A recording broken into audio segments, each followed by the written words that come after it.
There is a need for leadership in the church from the clergy and from the vestry about stewardship and about the personal commitment and giving of the leaders of the church.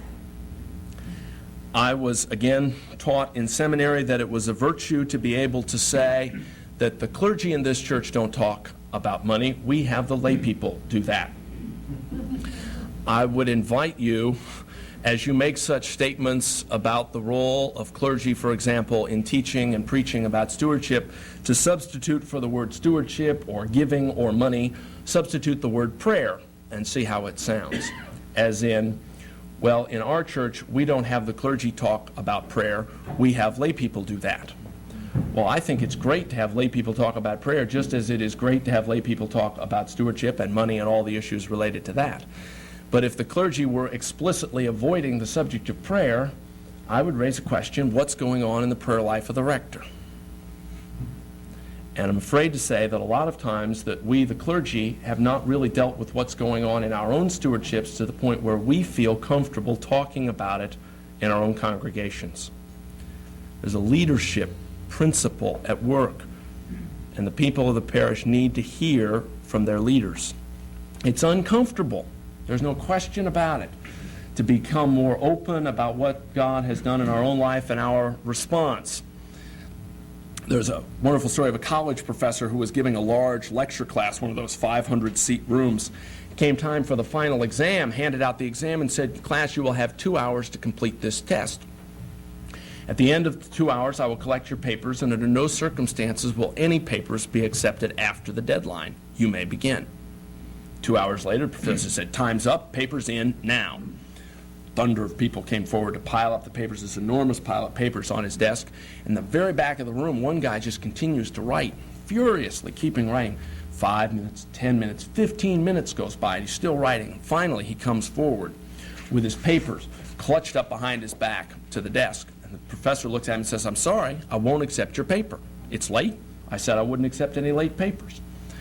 And the student said, "Professor, do you know who I am?"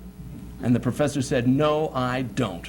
And the student said, "Great," and shoved his exam in the middle of the pile.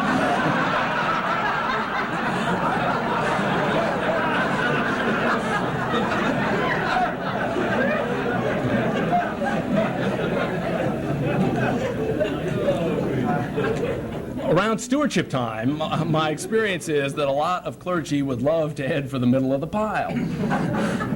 We would love not to be somehow on the spot to lead. I think in some measure the reticence that we have as clergy goes back to that issue of the motive for giving. If the motive for giving is to raise the budget, then indeed it is probably appropriate for the clergy to be reticent about taking a part in the raising of it, because so much of it goes to the salary of the clergy. But if the motive is thanksgiving, then the clergy need to be thankful as much as everyone else. We need to give as much as everyone else. And we need to be open about saying that that is why we give.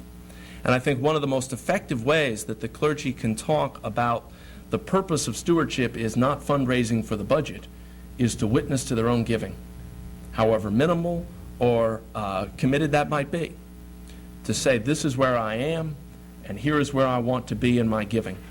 To be open, to be honest, to be vulnerable about that before the congregation. To do that regularly.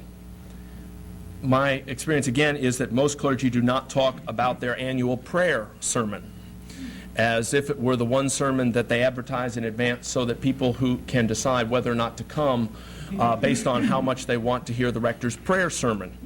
I know clergy who have concluded their stewardship sermon, began the sermon with an apology for making the sermon and concluded it with the words, "Thank you for listening." The kind of queasiness about this aspect of the gospel, that somehow it is inappropriate that we talk about this, that money and faith really should be separate, but unfortunately we have to pay the bills, so we have to talk about it today. I think that stewardship needs to be preached about routinely. One of the workshops this afternoon is about preaching on stewardship, and we can talk more in that context about how we can do that. But when we first began talking intensively about stewardship in our congregation, I made a point of dealing with stewardship issues at least 6 times a year and dealt with them routinely. Perhaps stewardship not as, this is the sermon on money and I'm going to lay it on them in one dose, but it would come up when it came up. And if the sermon was about commitment and how we struggle to be more committed in our lives, talking about possessions, for example, might be point 2 of a 3-point sermon that talked about other aspects of life, of commitment in it. Stewardship needs to be a routine element that doesn't get so elevated that it becomes that controversial subject that no one wants to talk about, and then when you talk about it, you've got to flat lay it on them because this is your one chance. It needs to be routine. However, clergy need to be supported in that by their lay leaders. Because if the clergy indeed start talking more about stewardship issues from the pulpit, some will say, that's inappropriate. Why is he talking about money so much?